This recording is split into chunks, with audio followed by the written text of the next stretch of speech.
COF Chapter One. Present day. Nightmares again? Diana Briscoe slipped her cold hands into the front pockets of her smock and frowned at him.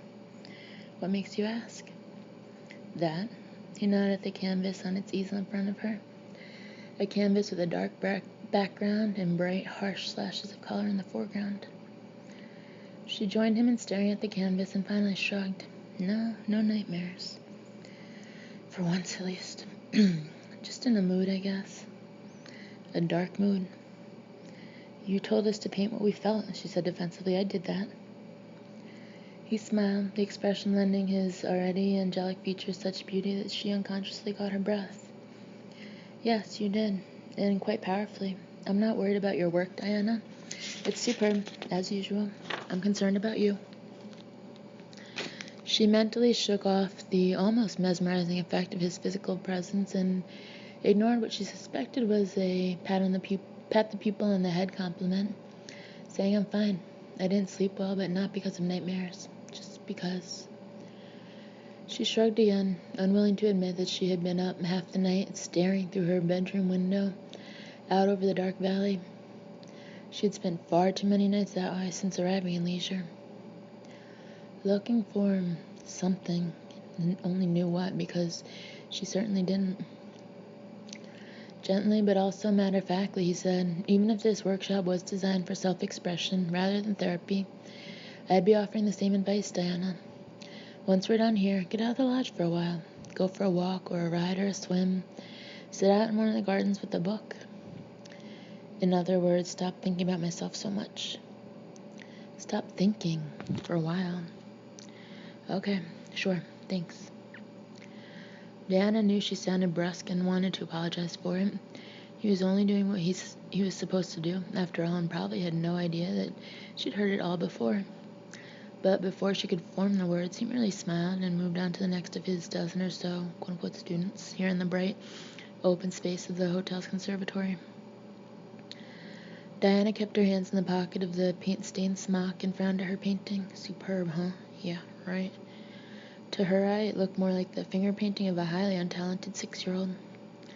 But, of course, quality was hardly the point. Talent was hardly the point.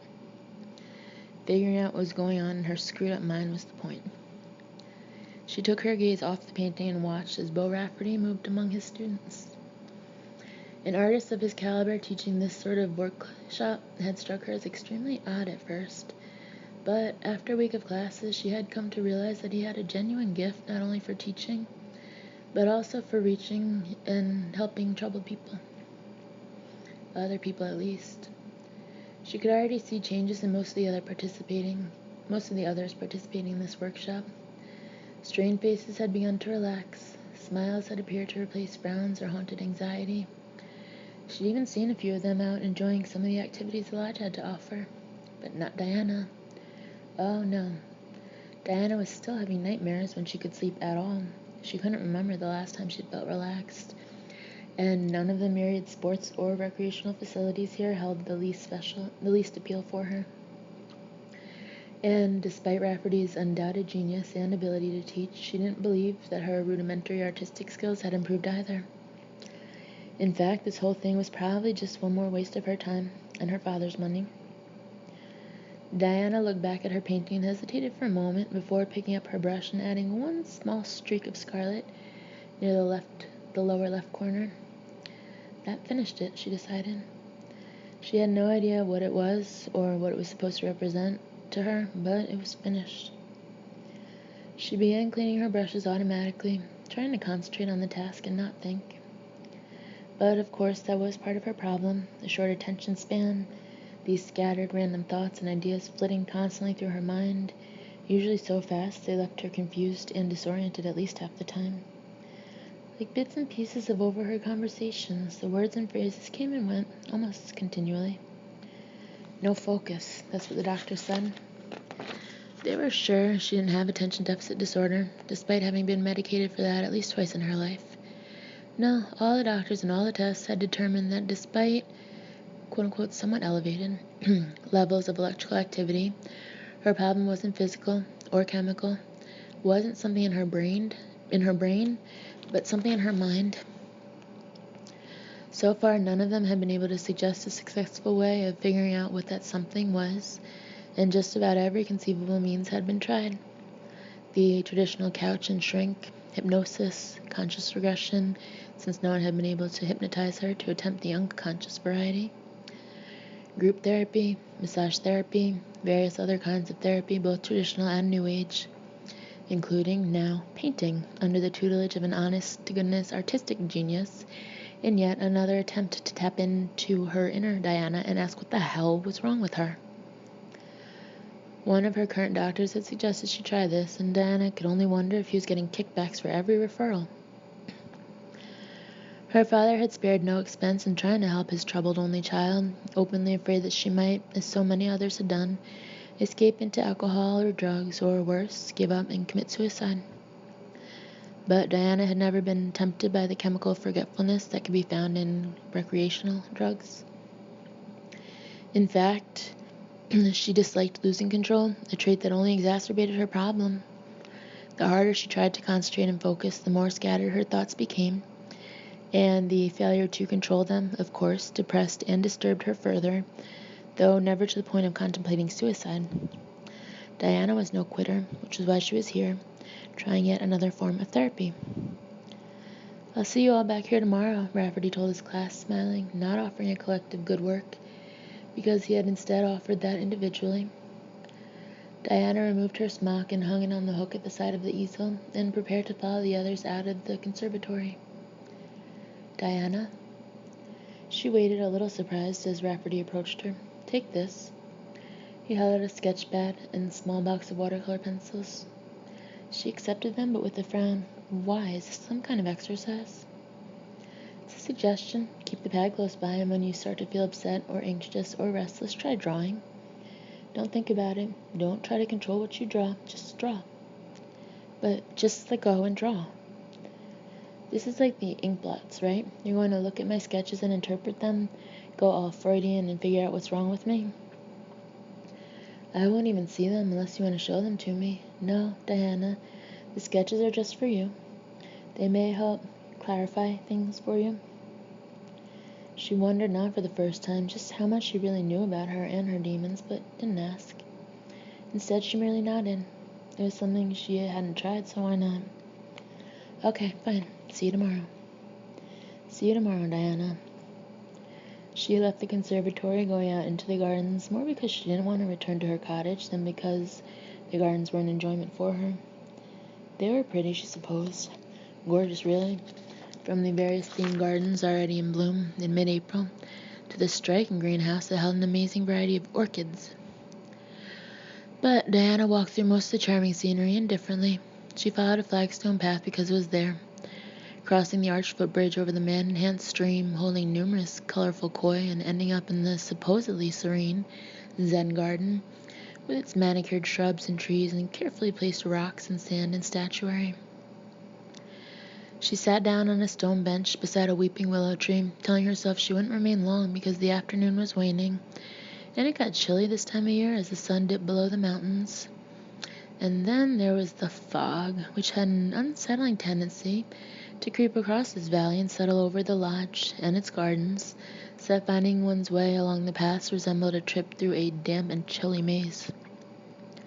Diana definitely wasn't in the mood for that, but she nevertheless sat there longer than she had planned, finally opening the box of watercolor pencils and absently selecting one. They were already sharpened. She opened the sketch pad and tried the pencil out just as absently, making yet another attempt to ignore the jumbled thoughts crowding her mind and concentrating on only one. Why she was having so much trouble sleeping here. It had been an issue now and then in her life, but not recently, not until she had come to the lodge. Nightmares had always been a problem for her, though still not regular occurrences, but since coming to the lodge they had gotten worse. More intense, more terrifying. She'd wake in the dark hours before dawn, gasping in panic, yet unable to remember what it was that had so frightened her. It was less traumatic to stay awake, just curl up in the window seat in her bedroom, an afghan protecting her against the chill of the glass, and stare out at the valley and the dark mountains that loomed above, looking for something, nothing, waiting. Diana came back to herself with a little start, suddenly aware of her aching fingers. She was holding one of the pencils, and most of the others lay beside her on the bench, out of their box, their once sharpened ends dulled now. She had the sense that time had passed and didn't want to look at her watch to see just how much. That was all she needed, the return of something that hadn't happened to her in months. Blackouts. Warily, she turned her gaze to the sketch pad on her knees and saw, to her astonishment, the face she had drawn. Slightly shaggy hair, a color between gold and brown, surrounded a lean face with high cheekbones and vivid blue eyes. There was a jut of determination to his jaw, and humor played around the faintly smiling mouth. He seemed to be looking right back at Diana, those keen eyes curiously knowing. Artistically, it was better work than she knew herself capable of, which gave her the creeped-out feeling that someone else had drawn this. And lending weight to that was her certain knowledge that she had never seen this man before in her life. Jesus, she muttered, maybe I really am crazy after all. I keep trying to tell you, Quentin, there's been nothing new. Nate McDaniel shook his head. Matter of fact, since that last time a few years back when you and, what was his name, Bishop, helped find that missing girl out at the lodge, we haven't had any unsolved disappearances or accidents anywhere in the area, let alone murders. It's been downright peaceful around here. Don't sound so disappointed, Quentin advised dryly. Peaceful is a good thing. But his long fingers drummed restlessly on the edge of the desk, a gesture McDaniel took note of. Not the most patient of men was Quentin, which made it all the more interesting that he kept returning here in patient pursuit of answers. McDaniel sighed. Look, we both know that cold cases rarely get hot just because somebody shifts through all the paperwork one more time. And goodness knows you've sifted through it all more times. You've sifted through it all enough times to be sure of that. The truth is, unless some new fact or bit of information comes to light, chances are that case stays cold, and after 25 years, what's likely to turn up now? I don't know, but something has to. Not without sympathy, McDaniel said. Maybe it's time to let it go, Quentin. No, I'm not ready to do that. But you are ready to waste another vacation sitting in the conference room with dusty files and crime scene photographs and drinking lousy coffee for hours on end? Quentin frowned. As you said, it's hardly gotten me anywhere in years of trying. So try something else, McDaniel suggested. I know you always stay here in town. Why not get a room or cottage out at the lodge this time? He watched the play of emotions across the other man's expressive face and added quietly, I can guess why you've avoided that, but maybe it's time you hunted those ghosts where they're more likely to be. I hope you don't mean ghosts literally, Quentin muttered. McDaniel hesitated, then said, You'd know more about that than I would. Quentin looked at him, brows raised. Oh, come on, Quentin. The SCU's been gaining quite a reputation in law enforcement circles. You know that. I'm not saying I buy everything I've heard, but it's clear you guys deal with stuff that's more than a little bit out of the ordinary. Hell, I always wondered how you and Bishop found that little girl, as if you went straight to her. I've followed a few hunches myself over the years, but they were never as accurate as yours clearly were that day. We got lucky. You had a damn sight more than luck on your side that day, and don't try to deny it. Maybe, Quentin admitted finally, but whatever we had, whatever I have, it doesn't open a window into the past, and I'm no medium. That's somebody who talks to the dead, right? McDaniel strove to keep the disbelief out of his voice, but, judging by the other man's wry smile, failed. Yeah, a medium communicates with the dead, but like I said, I'm not a medium. Then what are you? But McDaniel stopped short of asking that question, uncomfortably aware of how it would sound. Instead, he said, maybe these aren't any ghosts. Maybe there aren't any ghosts at all out at the lodge. I mean, there's been talk over the years that the place is haunted, but what old building doesn't have those sorts of stories around it? Anyway, what happened out there. 25 years ago. How many times has the place been remodeled or redecorated since then? How many people have come and gone? Christ, there aren't more than a handful of employees who were there, and I've talked to them all. Responding to the last statement, McDaniel said thoughtfully, "Funny you should mention that. I'd forgotten, but as it turns out, there's a new employee there now who was also there 25 years ago. They just rehired him a few months back, Colin Rupee. He manages the stable. It's the same job he had back then." Quentin felt his pulse quicken, even as he heard himself say, "I don't remember him, but then there's a lot I don't remember about that summer." "Not at all surprising. You were, what, 10? 12. Still, maybe Rupee can help fill in the blanks." "Maybe." Quentin got to his feet, then paused. "If I do want to come back and sit in that conference room again." "You're welcome to, you know that, but unless you do find something new out there." "Yeah, I know. Thanks, Nate." "Good luck." Quentin hadn't yet checked into his usual motel in Leisure, and when he left the police station he barely hesitated before driving his rental car the 15 miles or so along that lonely blacktop road out to the lodge. It was a route he knew well, yet the journey never failed to rouse in him a vaguely uneasy sense of leaving civilization behind as the winding road climbed up into the mountains and then descended into the valley that housed the lodge and nothing else. Though it catered to guests year-round and actually provided fair skiing for at least a couple of months in winter, the busiest time of the year for the lodge was from early April through October. So Quentin knew he was lucky when the front desk clerk found a room for him despite his lack of reservations. He even wondered if it was fate, malevolent fate. "We have the rhododendron room available for the next 2 weeks, sir. It's in the north wing." In the middle of filling out the registration card, Quentin paused and looked across the desk at her. "The north wing, didn't that burn down years ago?" "Why, I believe it did, sir, but that must have been at least 20 or 30 years ago." She was new, or at least no one Quentin had talked to on his previous visits, and seemed to be not the least bit fazed by the fact that there had once been a fire here. "I see," he said. He hadn't bargained on staying in the north wing. Hadn't even thought about it, in fact. "The lodge is over 100 years old, sir, as I'm sure you know, so having a fire here at least once in all those years isn't all that surprising. I was told it started accidentally, but not due to faulty wiring or anything like that. And it was rebuilt, of course, even nicer than before." I'm sure it was. He knew it had been. He had been in that part of the building many times, but he had never stayed there, never spent the night there, not since it had been rebuilt.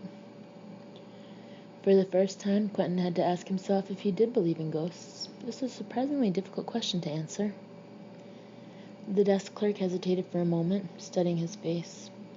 "I don't believe we have another room available for the full 2 weeks, sir. But if you're willing to change rooms partway through your stay here, I'm sure I can—" "No, I'd prefer to stay put, I think. The rhododendron room will be fine, thank you." 10 minutes later, he was settling into what was actually a very nice, beautifully decorated suite, with a small sitting room adjacent to the spacious bedroom and bathroom, when he found a card cheerfully explaining the quote-unquote historic meaning of the rhododendron flower, quote-unquote according to some sources. He felt again the consciousness of malevolent fate taking a hand when he saw what the meaning was. Beware. "Well," he murmured aloud, "no one can say I haven't been warned." Nate McDaniel had waited until nearly the end of the day before he placed the call. Not because of reluctance, but simply because things got busy. So it was after 5 before he dug into the clutter on his desk to find the scrap of paper with the cell phone number scrawled on it. He wasn't really surprised, though, when the call was answered immediately. Few cops work 9 to 5. "Hello, Captain." Nate knew it was caller ID rather than psychic ability, but it still caught him slightly off guard. And it was that which made his tone a bit aggressive. "Okay, you called in the favor, and I paid. I suggested that Quentin might want to stay at the lodge this time, and I'm pretty sure he went out there." "I appreciate your help, Captain." "Yeah, well, I'm not all that happy about it, so don't thank me. He might find something he's not looking for out there, and if it's trouble, I'm gonna feel like shit. Plus, I kinda like the guy. Just remember it was my idea." Nate's unconscious frown deepened. Something. What is it?" "All I know is that it's time Quentin settled with his past." Nate wasn't about to call an FBI agent a liar, so all he said was, "And you get to decide stuff like that, huh?" "No, I wish I did, but no. Well, I just hope you know what you're doing. Yes, Bishop said. So do I. Diana. Opening her eyes at the start, Diana looked around her bedroom warily.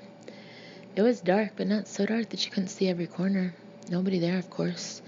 Just her wayward mind not quite hearing voices. She refused to hear voices, because that would make her delusional or psychotic. She knew that. So she wasn't hearing voices, just her own random thoughts and fragments of thoughts, and so what if those fragments occasionally held her name? The birds had begun to sing outside, and darkness was shading into a slightly misty gray dawn, which told her that she had indeed slept for a while, at least an hour or two. Curled up in the window seat, wrapped in a soft Chanel afghan, she stirred and moved stiffly off the window seat, getting to her feet and beginning to unwrap herself. Stupid way for a grown woman to spend the night when there was a perfectly comfortable bed nearby. The housekeeping staff probably thought she was out of her mind. Diana. And maybe she was. Diana went still, waiting, listening. Look. For the first time, Diana was certain that the voice, this particular voice at any rate, was outside herself. Like a whisper in her ear. On her left side, closest to the window. Slowly, Diana turned her head. The center pane of the window looked fogged or frosted, as though someone had breathed warmly on it. None of the other panes, just the center one. And on that pane very clearly, as if a firm finger had traced them, were two words. Help us. Diana caught her breath, staring at the words, the plea. A wave of coldness swept over her, but she found herself reaching out very slowly until she could touch the glass. That was when she realized that the words had been traced on the outside of the glass. She jerked her hand away and quickly moved to the nightstand beside the bed and the lamp there. She turned it on, blinking in the light, and looked back at the window. Gray, featureless panes of glass, no fog or frost, no desperate plea. Of course, Diana murmured after a long moment, because I'm obviously out of my mind. She managed to at least partially shake off the cold uneasiness she felt, telling herself it had probably been her imagination anyway. Just a leftover wisp of whatever she'd been dreaming, probably. She turned on a few more lamps in the cottage, checked the doors to make sure they were all locked, and then went and took a long, hot shower. She actually wished she could believe there had been someone outside her window, because if someone had been out there, then at least that would have been a flesh and blood thing, a real thing. Whether an attempt to frighten her, a stupid joke, or an actual plea for help, it would have been real. Not all in her head. It was daylight, the sun rising above the mountains and rapidly burning off the mist. By the time Diana was dressed, but it was still early. It was her habit to either make coffee in her cottage's tiny kitchenette or else order room service, but on this morning, she really didn't want to spend any more time alone. She picked up the sketch pad and pencils that Beau Rafferty had given her and slipped them into an oversized tote bag and dropped her billfold and keycard in there as well, hoping she wouldn't have to have the latter rekeyed again. She'd already had to do that half a dozen times in the 2 weeks she'd been here, to the bafflement of the hotel staff. She left the cottage a bit relieved as she moved toward the main building, to find the fog all but gone and others stirring even this early. Groundskeepers were working in the gardens. The heated outdoor pool Diana passed already boasted a couple of morning swimmers doing serious laps, and she could dimly hear the sounds of activity down at the stables. At least 3 of the tables on the veranda overlooking the gardens were occupied by yawning guests with coffee and the morning newspaper. Diana had intended to find a table there and have breakfast, but instead found herself crossing the veranda and going into the main building, the observation tower. That was where she was headed, though she only consciously realized it when she began climbing the stairs. Part of her wanted to turn around and go back, if only to get some caffeine into her system, but she couldn't seem to make herself do that, which was more than a little unsettling. Damn it, she muttered as she neared the top. I don't need to sightsee, I need some coffee. Help yourself. Diana held onto the railing at the top of the stairs and looked at the man who had spoken, conscious of shock, but surely not as much as she should have felt to see him there, to see him. He was standing, leaning a shoulder against the casing of one of the unshuttered windows that encircled the room, a coffee cup in one hand. Despite the early hour, he looked wide awake and was casual in jeans and a dark sweatshirt. The waiter brought up 2 cups, he continued, so maybe he knew something I didn't. Then again, maybe it was just a screw-up with room service. In any case, you're welcome to join me. There's plenty. He gestured toward a nearby small table, on which sat a silver tray with a coffee pot, cream jug, and sugar bowl, the second cup and saucer, and a plate holding assorted pastries. You obviously wanted to be alone up here, she managed to say finally. Want didn't have much to do with it, he said. Most of the early birds are up for a reason. Golf, swimming, the morning ritual of coffee and newspaper. I'm just up because I couldn't sleep, and up here because I might as well be looking at nice scenery if I have to be awake at the crack of dawn. How about you? Diana hesitated for another moment, then went to the small table and poured coffee into the second cup, vaguely surprised to find her hand steady. I couldn't sleep either. Think maybe the place is haunted. She had meant it as a lame joke, but when he didn't respond right away, looked up quickly to catch a fleeting expression she instinctively identified as pain or loss. He does think the place is haunted, and the ghosts are his. I think a sleepless night could make me believe in almost anything, he said lightly, smiling. But then the sun comes up, the world looks and feels the way it should, and I'm not quite so willing to believe. My name's Quentin Hayes, by the way. I'm Diana Briscoe. Nice to meet you, Diana Briscoe. He stepped toward her, free hand outstretched, and Diana hesitated only an instant before shaking hands with the man whose face she had sketched yesterday, before ever settling eyes on him.